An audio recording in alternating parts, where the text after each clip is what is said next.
안녕하세요, 여러분. 오늘은 말을 예쁘게 하는 방법에 대해 깊이 있는 이야기를 나누어 보려고 합니다. 말을 예쁘게 한다는 것은 상대방의 마음을 움직이는 일입니다. 사람은 말을 통해 감정이 전달되기도 하고 자신의 의사를 정확하게 전달하기도 하죠. 그래서 말을 예쁘게 한다는 것은 단순한 표현의 문제가 아니라 우리가 서로를 어떻게 배려하고 존중할 수 있는지에 대한 문제이기도 합니다. 이 말의 중요성을 잘 이해하고 실천하는 사람은 관계에서 더 많은 긍정적인 변화를 만들어낼 수 있습니다. 그럼 지금부터 10가지 방법을 통해 말을 예쁘게 하는 비법을 하나씩 살펴보겠습니다. 첫 번째, 상대방을 배려하는 말투 사용하기. 가장 중요한 첫 번째 방법은 바로 상대방을 배려하는 말투를 사용하는 것입니다. 우리가 말을 할 때 감정이 격해지거나 급하게 말할 수 있지만 상대방의 입장에서 배려하는 태도가 중요합니다. 무심코 던진 말이 상대방에게 상처를 줄 수 있기 때문에 말의 톤이나 내용에 신경을 써야 합니다. 예를 들어 누군가가 힘든 상황에 처했을 때 왜 이렇게 일을 못해? 라고 말하는 것은 상대방에게 부담을 주고 더 큰 스트레스를 만들 수 있습니다. 하지만 어려운 일이 있으면 말해봐. 내가 도울 수 있는 방법이 있을지도 몰라라는 말은 상대방에게 위로와 격려를 전할 수 있습니다.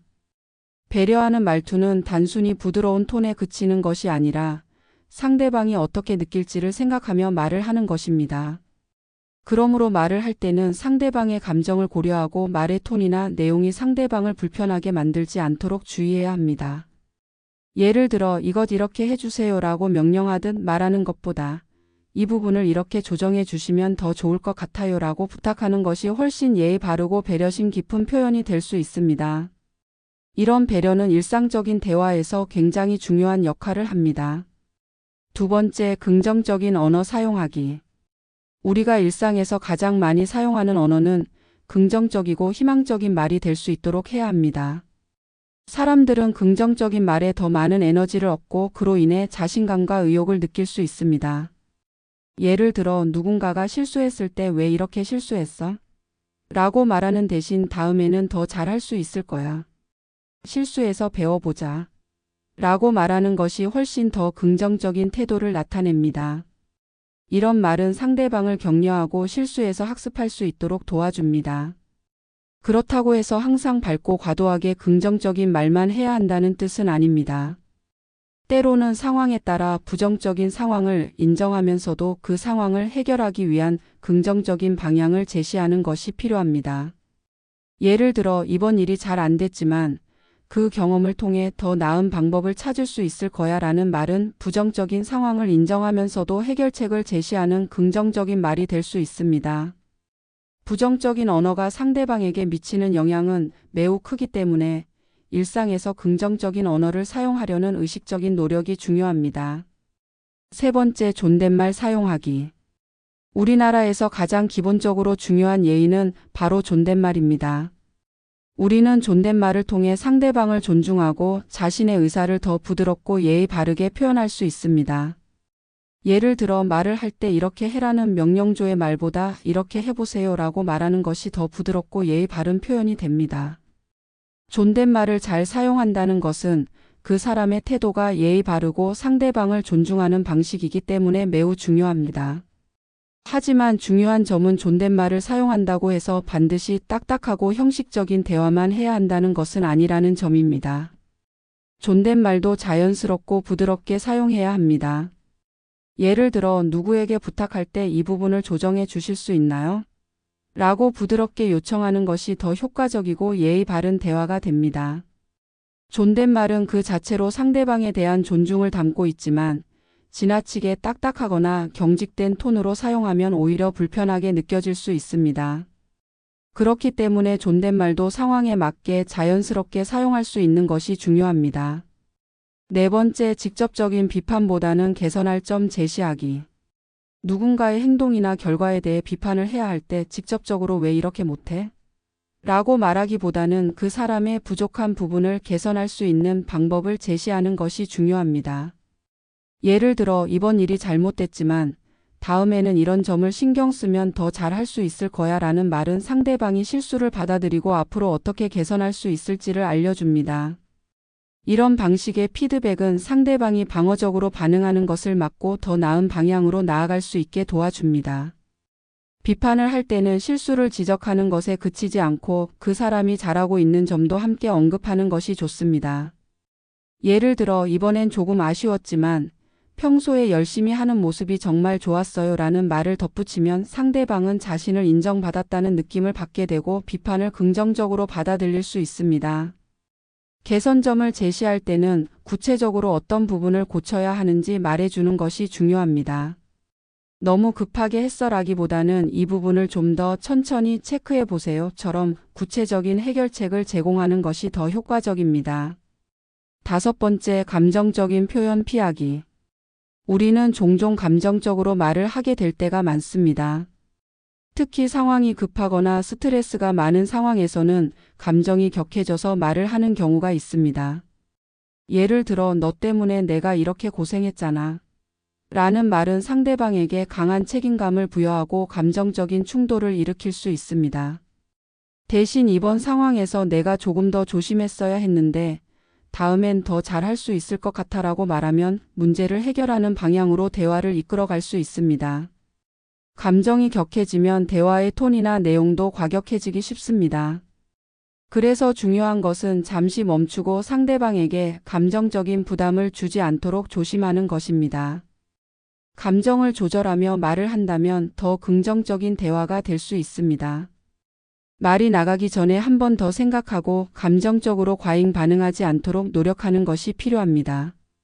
6번째, 상대방의 말을 잘 듣고 공감하기. 상대방이 말을 할 때 그 사람의 이야기에 진지하게 귀를 기울이고 그 사람의 감정을 이해하려는 태도가 필요합니다. 상대방이 이야기할 때 그게 그렇구나 또는 힘든 상황이었겠어요와 같은 간단한 표현만으로도 상대방은 자신이 존중받고 있다는 느낌을 받을 수 있습니다. 공감하는 말은 상대방에게 큰 힘이 되며 그 사람의 감정을 헤아리려는 태도가 잘 전달될 수 있습니다. 공감을 잘하는 사람은 단지 말로만 상대방을 위로하는 것이 아니라 그 사람의 입장에서 생각하려고 노력합니다. 예를 들어 그럴 때 정말 힘들겠어요. 저도 비슷한 경험이 있어서 이해해요라는 말은 상대방에게 진정한 공감의 메시지를 전달합니다. 공감은 단순한 감정의 공유를 넘어서 상대방에게 안정감을 주고 그 사람이 겪고 있는 상황에 대해 이해하고 있다는 메시지를 전달하는 강력한 도구입니다. 7번째, 칭찬과 격려 아끼지 않기. 칭찬은 우리가 사람에게 줄 수 있는 가장 큰 선물 중 하나입니다. 칭찬을 통해 상대방은 자신감을 얻고 더 나아가 더 큰 동기부여를 받을 수 있습니다. 예를 들어 해야 할 일을 끝낸 후 고생 많았어요. 정말 잘했어요라는 칭찬 한마디는 그 사람에게 큰 힘이 됩니다. 칭찬은 상대방에게 자긍심을 심어주고 그 사람이 계속해서 더 나은 방향으로 나아갈 수 있도록 도와줍니다. 칭찬을 할 때는 구체적인 칭찬을 해주는 것이 더욱 효과적입니다. 정말 똑똑하다는 막연한 칭찬보다는 이번 문제를 해결하는 방법이 정말 창의적이었어요 라고 구체적으로 말해주는 것이 칭찬의 효과를 높일 수 있습니다. 또한 칭찬은 상대방의 태도나 성격에 대해서도 해줄 수 있습니다.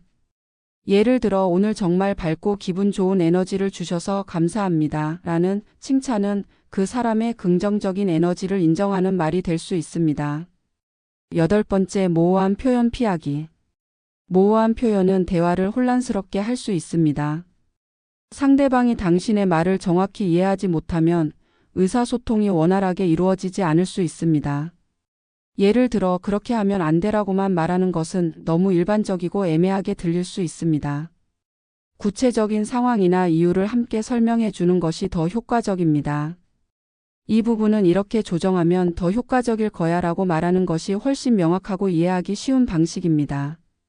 이렇게 말하면 상대방은 구체적으로 무엇을 어떻게 해야 할지 명확히 알 수 있고 더 나아가 대화의 목표에 도달하는 데 있어 혼동을 줄일 수 있습니다. 모호한 표현은 상대방을 혼란스럽게 만들고 그들이 무엇을 해야 할지 정확히 알 수 없게 만듭니다. 그래서 우리가 말을 예쁘게 할 때는 상대방이 정확히 이해할 수 있도록 명확하고 구체적인 언어를 사용하는 것이 중요합니다. 이렇게 하면 의사소통이 더욱 효과적이고 서로 간의 오해를 줄이는 데 도움이 됩니다. 9번째, 자신감을 가지고 말하기. 말을 예쁘게 한다는 것은 단순히 부드럽게 말하는 것만이 아닙니다. 자신감을 가지고 말을 하는 것도 매우 중요한 요소입니다. 자신감 있는 사람의 말투는 더욱 확신을 주고 그 말이 진지하고 중요한 내용으로 들리게 만듭니다. 예를 들어 이건 이렇게 해야겠어요 라고 말하는 것과 저는 이렇게 생각해요 라고 말하는 것은 확실히 다른 느낌을 줍니다. 전자는 더 확신에 찬 말투로 들려 상대방이 그 말을 신뢰할 수 있게 만듭니다. 반면 후자는 다소 불확실하거나 의문을 남기는 듯한 느낌을 줄 수 있습니다. 자신감을 가지고 말하면 상대방이 그 말을 더 신뢰하고 긍정적으로 받아들일 수 있습니다. 자신감을 가질 때는 단순히 강한 어조나 목소리를 높이는 것이 아니라 자신의 말에 대한 확신을 내비치는 것이 중요합니다. 또한 자신감을 가지되 겸손을 잃지 않는 것이 필요합니다. 과도한 자신감은 오만함으로 비칠 수 있기 때문에 겸손을 바탕으로 자신감을 표현하는 것이 더욱 효과적입니다. 자신감 있는 태도는 우리가 표현하는 말에 더 큰 신뢰와 가치를 부여할 수 있습니다. 그리고 그 말이 더 큰 영향력을 발휘하게 됩니다. 10번째, 말 끝에 미소 지으며 말하기. 말을 예쁘게 하는 데 있어 가장 중요한 요소 중 하나는 바로 미소입니다. 미소는 단순히 얼굴의 표정을 변화시키는 것 이상의 역할을 합니다. 말 끝에 미소를 지으며 말을 하면 그 말이 훨씬 더 따뜻하고 긍정적으로 전달되며 상대방에게 더욱 친근하게 다가갈 수 있습니다. 예를 들어 오늘 정말 수고 많았어요 라고 말하면서 미소를 지으면 그 말이 더욱 진심으로 다가가고 상대방은 그 말을 들을 때 더 큰 위로와 격려를 느낄 수 있습니다. 미소는 대화에서의 분위기를 부드럽고 긍정적으로 만들어주는 강력한 도구입니다. 미소를 지을 때는 단지 표정만 바꾸는 것이 아니라 마음속으로도 상대방을 존중하고 배려하는 마음을 갖는 것이 중요합니다. 이렇게 말끝에 미소를 지으면 상대방은 더 열린 마음으로 대화에 응할 가능성이 높아집니다. 미소는 또한 대화를 보다 원활하고 유쾌하게 만들어줍니다. 또한 미소는 상대방의 마음을 편안하게 만들어주고 대화의 긴장을 풀어줍니다. 말을 예쁘게 하려면 단지 내용뿐만 아니라 그 전달 방법인 표정과 태도도 매우 중요한 요소입니다. 오늘은 말을 예쁘게 하는 10가지 방법을 함께 살펴보았는데요. 우리가 말하는 방식은 상대방에게 큰 영향을 미칩니다. 말을 예쁘게 하는 습관을 들이면 나 자신도 더 긍정적인 에너지를 얻을 수 있고 주변 사람들과의 관계도 더욱 좋아질 거예요. 이제 여러분도 오늘부터 이 방법들을 실천해 보세요.